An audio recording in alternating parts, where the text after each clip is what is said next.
함께 외쳐보겠습니다. 나는 구원의 통로입니다. 나는 축복의 통로입니다. 나는 행복의 통로입니다. 아멘. 이 세 가지로 동안 지역에서 축복의 통로로 또 행복의 통로로 구원의 통로로 살아갈 수 있기를 바랍니다. 우리 옆에 사람과도 인사하겠습니다. 참 잘하셨습니다. 옆에 앉아주셔서 감사합니다. 감사드립니다. 예전 색깔이 빨간색으로 바뀌었죠. 보라색이었다가 오늘의 종려주일 혹은 순환주일이라고 부릅니다. 예수님께서 예루살렘을 입성하실 때 많은 무리들이 이 종려나무 가지를 흔들면서 예수님을 맞이하고 환영해서 나온 표현입니다. 그래서 종려주일 혹은 또 순환주일은 이번 주가 내일부터 또 고난주간이 시작되거든요. 그래서 오늘을 순환주일이라고도 부릅니다. 예수님의 소문을 듣고 환호하며 환영했던 군중들은 얼마 가지 못해서 종교 지도자들의 거짓 선동에 현혹이 되어서 예수님을 십자가에 못 박으라고 소리치던 군중으로 돌변했습니다. 예수님은 자신의 마지막 순간을 예루살렘에서 맞이해야 한다는 것을 잘 알고 있었기에 이 종교 지도자들이 예수님을 죽이려고 모든 수단과 방법을 동원해서 준비하고 있다는 사실을 알면서도 예루살렘으로 나귀를 타고 입성하신 것입니다. 그리고 결국 이 십자가에 못 박히게 되었습니다. 우리는 살아가는 동안 마지막 시간이 있음을 알아야 합니다. 개인의 종말이든 또 국가의 종말이든 세상의 종말이든 최후의 순간이 우리에게 반드시 찾아온다는 사실입니다. 시간 안에 살아가는 우리 모든 사람은 이 순간을 아무도 피할 수가 없습니다. 그렇게 우리에게 찾아오는 이 최후의 순간을 어떻게 맞이하는가가 굉장히 중요합니다. 우리가 영원히 살 것처럼 행동하지 말아야 하는 이유도 바로 이 때문이죠. 우리는 영원한 존재가 아니라 유한한 존재이며 이 세상에서의 삶을 정리해야 할 순간이 찾아온다는 사실을 잊지 말고 살아야 합니다. 최후의 순간에 우리는 어떤 선택을 해야 할지 오늘 말씀을 통해서 분명히 확인할 수 있기를 바랍니다. 빌라도가 유대인 무리들에게 예수님께서 죄 없음을 선언했음에도 불구하고 많은 유대인들은 이 종교 지도자들의 행동에 이미 결정을 내렸죠. 십자가에 못 박으라, 십자가에 못 박으라 계속 소리쳤습니다.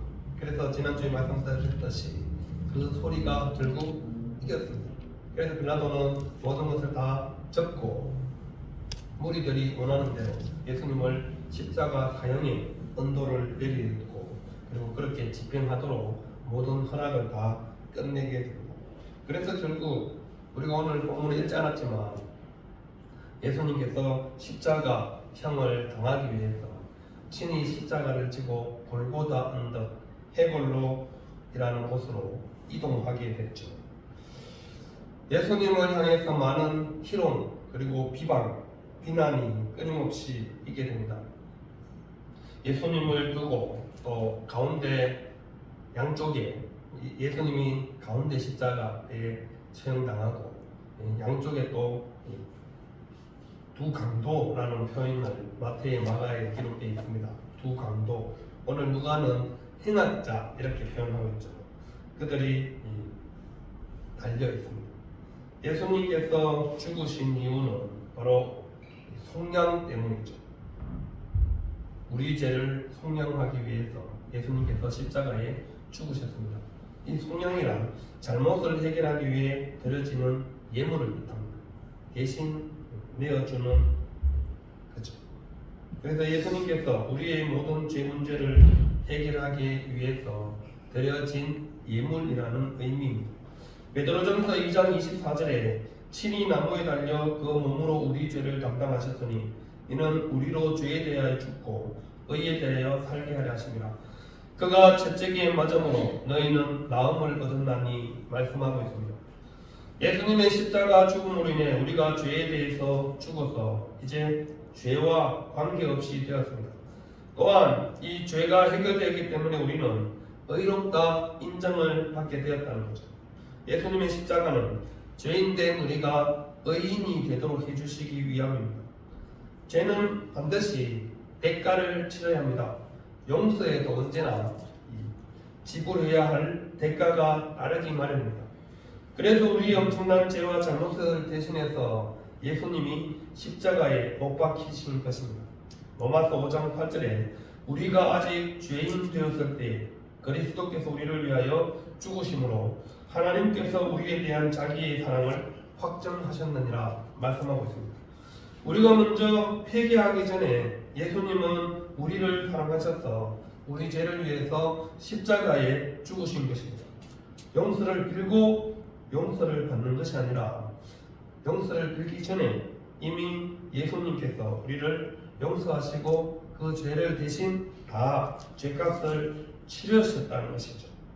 이것이 바로 죄인을 향한 하나님의 사랑이고 십자가의 용서인 것입니다. 그래서 예수님의 십자가에 못 박히심이 기독교에서 중요한 이유입니다. 그리고 우리에게도 십자가가 중요한 이유입니다. 예수님께서 십자가에 죽으심으로 우리의 모든 죄가 완전히 해결되었고 하나님께로부터 완전히 용서함을 받았기 때문에 그렇습니다. 그래서 우리는 하나님 나라의 백성이 되었고 이제 구원받았다는 것을 분명하게 확신할 수 있는 것이죠. 죄 용서함을 받았다는 것은 하나님 나라의 백성이 되었다는 선언과 마찬가지고 하나님 나라의 백성이 되었다는 것은 구원받았다는 의미와 똑같기 때문에 그렇죠. 구원받지 못하면 하나님의 나라 백성이 될 수도 없기 때문에 그렇습니다. 그래서 예수님은 십자가에 못 박혔어도 자신은 십자가에 못 박은 사람들을 위해서 기도하고 계시는 모습을 우리가 읽은 본문 앞에 보면 기록이 되어 있습니다. 23장 34절에 아버지 저들을 사하여 주옵소서 자기들이 하는 것을 알지 못함입니다.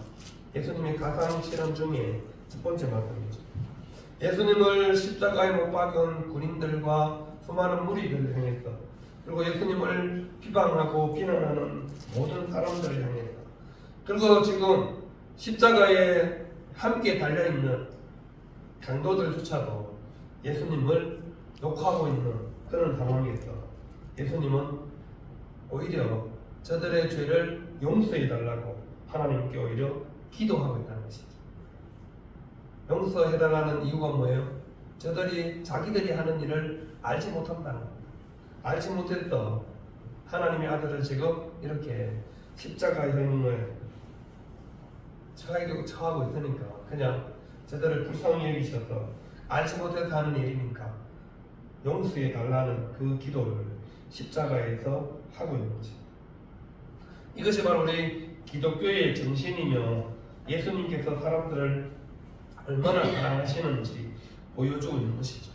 예수님이 십자가에서 죽은 이유이기도 합니다. 모든 사람들을 용서하시고 그 때문에 예수님께서 십자가에 죽으신 것이죠. 오늘날 많은 그리스도인들이 십자가 목걸이를 하고 십자가를 집에 걸어놓고 또 우리 교회도 십자가가 벽에 걸려있죠. 그 십자가를 보면서도 십자가의 진정한 의미를 잘 알지 못한 채 신앙생활을 하고 있습니다.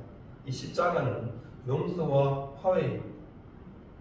첫 번째로는 하나님께서 나를 용서해 주시다. 그래서 우리도 옆으로는 우리도 나에게 잘못하는 사람들에게 십자가의 마음으로 예수님께서 나를 용서해 주신 그 사랑으로 다른 이웃을 내 주위 사람들을 용서하라는 의미이기도 한 것이죠. 물론 찾아와서 미안하다 잘못했다고 사과해서 용서하면 제일 좋죠. 그런데 우리에게는 사과받지 못해도 용서를 이미 하신 예수님의 사랑이 있기에 사과받지 않아도 용서할 수 있는 힘이 있다는, 제가 누누이 강조하잖아요. 그 일은 세상 사람들은 절대 하지 못합니다. 왜냐하면 세상 사람들은 자기 중심적입니다. 용서를 비는 사람이 없는데 왜 내가 용서해 줘야 되냐, 이게 세상의 이치죠. 당연하죠. 용서를 안 비는데 어떻게 용서를 해줘요?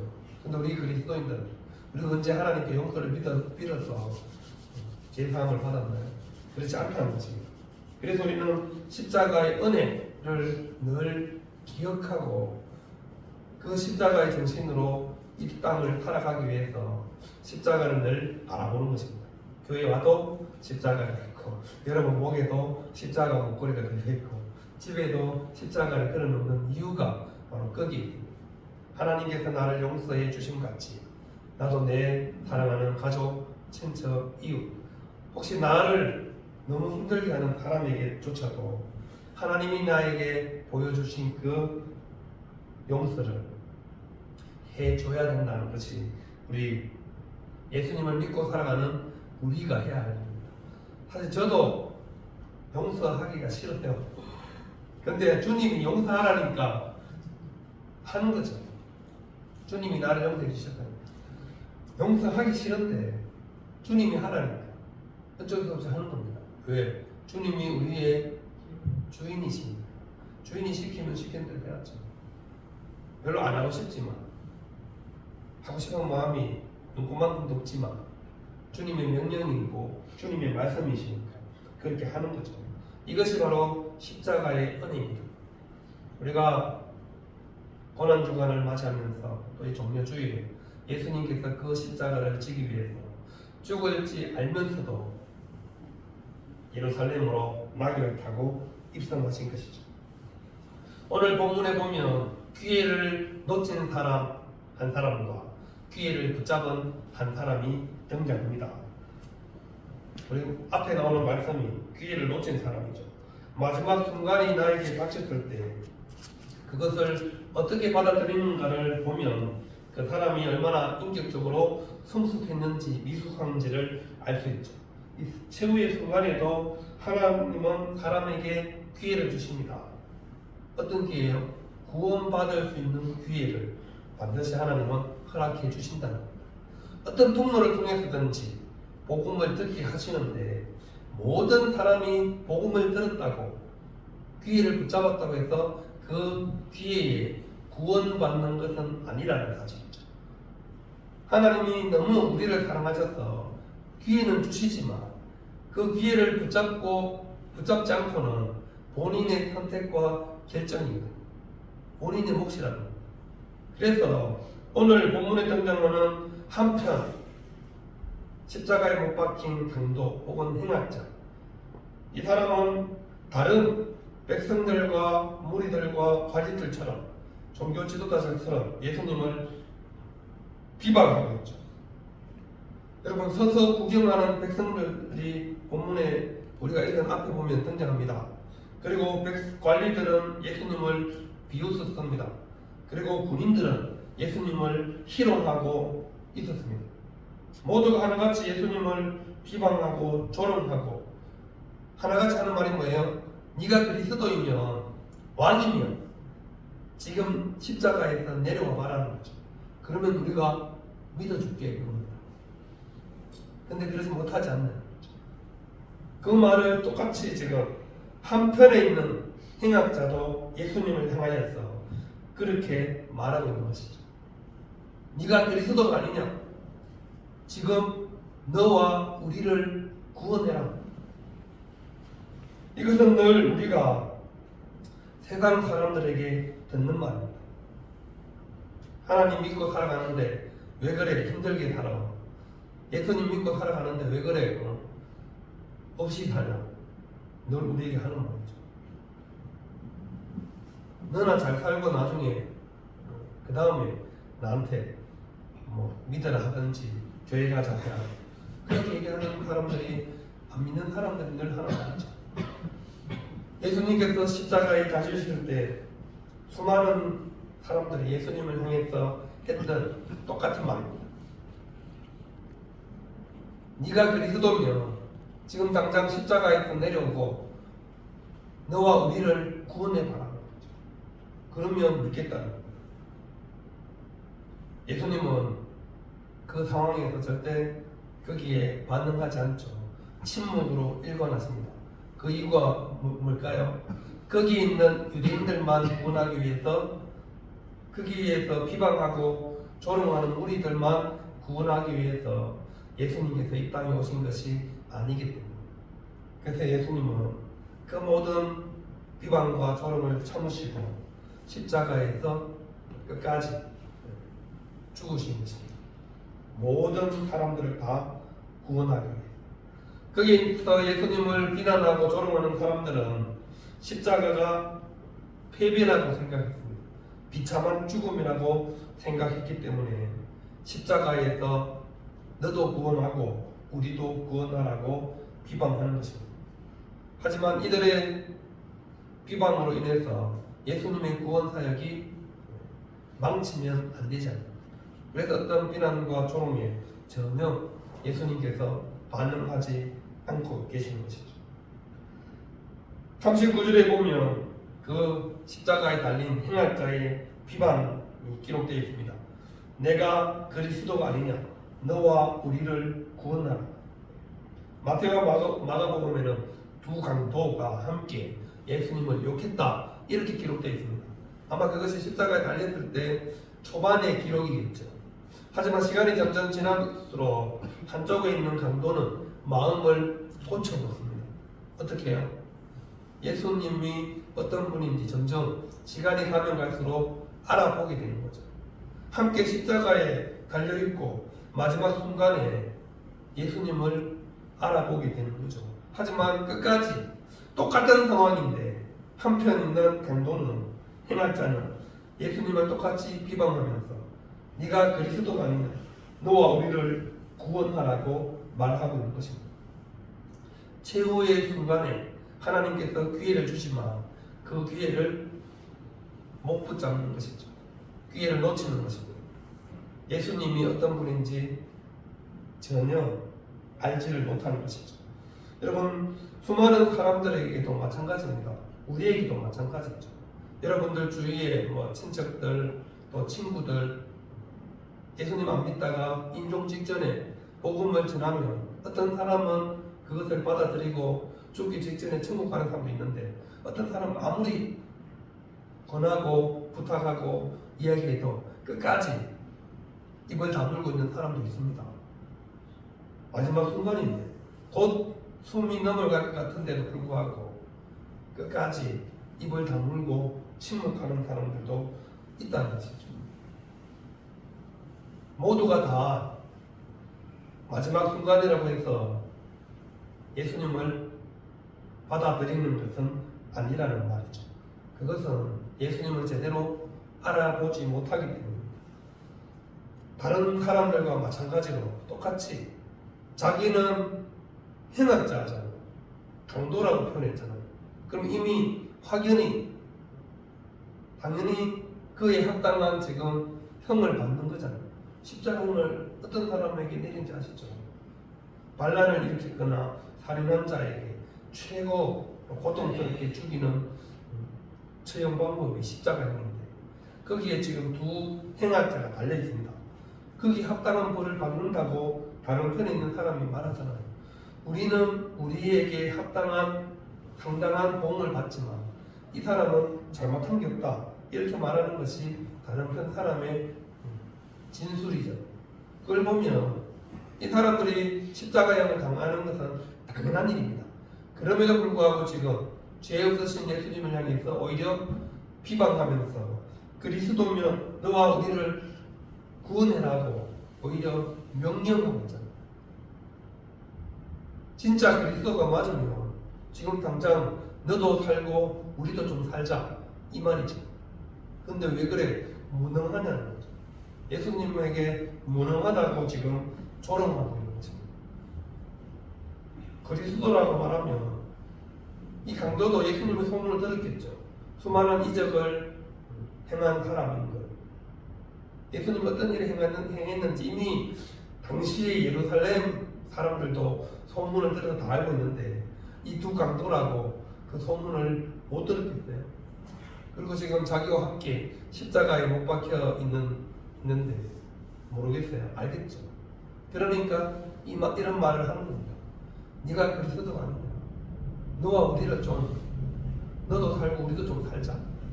그러니까 우리를 구원해라고 명령하고 있는 것입니다. 예수님이 어떤 분인지 아무리 말해도 그것을 받아들이지 않는 사람은 알지 못하게 되고 깨닫지 못하게 된다는 거죠. 죽기 전에도 이웃치지 못하고 깨닫지 못하는 사람들이 많습니다. 아무리 말해도 알아듣지 못하는 사람들에게는 구원의 기회가 주어지지 않는다는 것이죠. 최후의 순간을 이렇게 남을 비방하고 남탓하는 것으로 인생을 마감하고 있는 거죠. 평생 좀 잘못 살았으면 마지막 순간에라도 좀 잘 살면 좋을 텐데 끝까지 남 탓하고 다른 사람을 비방하는 것으로 자신의 최후의 순간에 구원받을 기회를 놓치고 말았다는 거죠. 우리가 살아가는 시간도 중요합니다. 하지만 최후의 순간을 잘 마무리하는 것 우리에게도 너무나도 중요합니다. 기회를 붙잡고 놓치고는 순전히 자신의 선택입니다. 자신의 결정입니다. 다른 사람이 아니라 자신에게 달려있기 때문에 그렇습니다. 하나님이 주신 마지막 구원받을 기회를 비방으로 놓치는 이 어리석은 행악자가 우리는 되지 않아요. 그럼 두 번째, 기회를 붙잡은 사람입니다. 다른 한편에 있는 행악자, 예수님을 비방하는 사람을 꾸짖습니다. 그러면서 이 사람은 자신의 죄를 인정하고 있습니다. 그리고 하나님을 두려워하는 거죠. 여러분, 유대인들의 마음에는 늘 하나님의 죽으면 하나님의 심판대 앞에 서야 한다는 두려움이 있었습니다. 자기가 죽으면 하나님 심판대 앞에서 하나님께로부터 심판을 받아야 해요. 그래서 그 심판대로 결정되는 거죠. 천국 갈 사람, 지옥 갈 사람이 결정되는 것입니다. 그래서 이 사람은 자기의 죄를 잘 알고 있기 때문에 하나님 앞에 서는 것이 두려웠던 사람이죠. 그래서 예수님을 이제는 알아보고 마음을 바꾸어 먹습니다. 41절에 보십시오. 우리는 우리가 행한 일에 상당한 보응을 받는 것이니 이에 당연하거니와 이 사람이 행한 것은 옳지 않은 것이 없느니라. 우리가 이렇게 지금 십자가의 형을 차는 것은 당연한 것이다. 하지만 이 사람이 행한 것은 옳지 않은 일이 하나도 없다. 그렇게 증언하고 있습니다. 예수님을 인정하고 믿는다는 고백이죠. 우리는 당연히 죽을 죄를 지어서 지금 죽고 있지만 이 사람이 죽는 것은 악한 처벌이라는 것입니다. 악한 일이라는 거죠. 그것을 알고 고백하고 있는 것이죠. 십자가 위에서 마지막 순간에 예수님을 믿고 고백하고 있는 순간입니다. 그러면서 예수님께 부탁하죠. 42절에 보세요. 예수여, 당신의 나라에 임하실 때 나를 기억해 주십시오. 당신의 나라, 이미 하나님 나라의 주인이심을, 왕이심을 이 강도는, 이 행악자는 믿고 확신하고 있었습니다.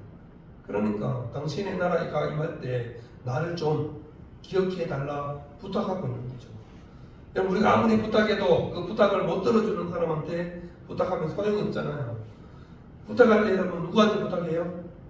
들어줄 만한 사람한테 부탁하잖아요. 한 번도 내 부탁을 안 들어준 사람한테 내가 좀 부탁할 일이 있는데 들어줄래? 이렇게 말하는 사람은 아무도 없죠. 이 강도는 예수님 십자가 옆에서 자신의 모든 것을 맡겨도 충분하다고 확신하고 부탁을 하고 있습니다. 예수여, 당신의 나라에 임하실 때에 나를 기억해 주십시오. 하나님 나라가 임할 때에 나를 그곳에 있게 해달라는 부탁이죠. 그 부탁의 말씀에 예수님께서 뭐라고 대답하십니까? 예수께서 이르시되 내가 진실로 내게 이르노니 오늘 내가 나와 함께 나그네 있으리라. 언제요? 오늘. 제일 중요한 게 오늘입니다. 오늘. 제가 늘 예전에도 강조를 많이 했었는데 제가 여기 황관에 와서 제일 많이 강조한 게 오늘입니다. 오늘. 여러분, 과거는 이미 지나간 오늘이죠. 미래는 오지 않은 오늘이죠. 그래서 우리에게는 언제나 오늘만 존재하는 겁니다. 우리 그리스도인들은 이 오늘이 영원히 되는 것이죠. 오늘을 계속 살면 그것이 영원히 됩니다. 영원히 하나님 나라에서 하나님과 함께 오늘을 살아가게 된다는 것이죠. 그래서 예수님께서 신앙을 고백하는 그 행악자를 향하여서 네가 오늘 나와 함께 낙원에 있으리라 선언한 것입니다. 지금 당장 네가 구원받았다는 선언입니다. 지금 최후의 순간이잖아요. 곧 죽어가는데 내가 좀 고민해보고 구원해줄지 말지 생각해보고 이러면 어떡해요? 답도 못 듣고 죽으면 어떡해요? 근데 예수님은 그렇게 말씀하지 않잖아요. 네가 오늘 지금 당장 구원받았다고 선언하고 있는 것입니다. 이제 너도 하나님 나라의 백성이 되었다는 선언을 예수님께서 그 행악자에게 해주고 계시는 것입니다. 그럴 수 있는 능력이 있는 분이시니까 그 부탁에 흔쾌히 자신 있게 대답을 하는 것이죠. 내가 오늘 나와 함께 낙원에 있으리라. 이거보다 더 확실한 대답이 어디 있습니까? 죽기 직전에 나와 함께 있을 거야 라는 그 대답보다 더 확실한 대답이 어디 있어요? 죽으면 내가 천국 갈까 지옥 갈까 고민하는 하나님의 사람들이 얼마나 많은데 교회를 다니면서도 여전히 죽어봐야 알지 이러는 사람들 얼마나 많은데 천국에 대한 하나님 나라에 대한 확신 없이 살아가는 그리스도인들이 수두룩빽빽합니다. 심각해요. 예수님 믿고 살아가는데 죽어봐야 안다니 예수님이 다시 살아나셔서 부활하셨는데 영원한 삶이 없다니 성경도 하나님도 믿음도 전혀 생각하지 않는 사람이죠. 그래서 나오는 게 뭔지 아세요? 정당한 대가입니다. 정당한 대가. 죽어서 뭐 어떻게 될지 모르니까 지금 내가 살아있을 때 보상을 해달라는 거죠. 그 정당한 대가를 계속 요구하면서 또 한국교회에 나온 이론이 하나 있습니다. 그게 뭐냐면 상급이론입니다. 상급이론. 이 땅에서 예수님 믿으면서 하나님을 위해서 교회 봉사 열심히 하고 헌신하고 섬기며 그리고 열심히 전통하며 하나님 나라에서 상급이 크다. 물론 상급이 크겠죠. 근데 그 상급이 등수로 매기지 않습니다. 근데 우리는 뭐 많이 전도한 사람에게 큰 집을 천국에서 거짓말입니다. 성경을 보세요. 성경에 그런 상급은 없습니다. 천국에 누가 교회에서 열심히 헌신하고 섬긴 사람은 큰 집 주고 늦게 죽기 직전에 구원받은 사람은 천국 못 들겠다. 그런 약속은 하나님이 한 적이 없습니다. 그냥 천국 아니면 지옥입니다. 천국에는 막 좋은 데 있고 그러면 천국이 이 세상과 똑같잖아요. 이 세상에도 잘 사는 사람 못 사는 사람도 있는데 천국 가면 또 똑같이 좋은 집 받는 사람이 있고 안 좋은 집 받는 사람이 있으면 하나님이 분명한 거 아니죠. 평생 예수님을 믿고 교회에서 헌신하고 섬기며 살아온 것이 손해라고 생각하십니까? 여러분 손해 보셨어요? 평생 믿음으로 살아온 것이 손해였나요?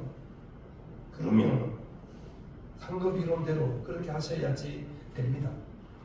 하지만 어릴 때부터 믿음 생활하고 예수님을 믿고 살아온 것이 그게 거룩한 삶이 나에게 하나님께서 우리에게 주신 최고로 행복한 삶입니다.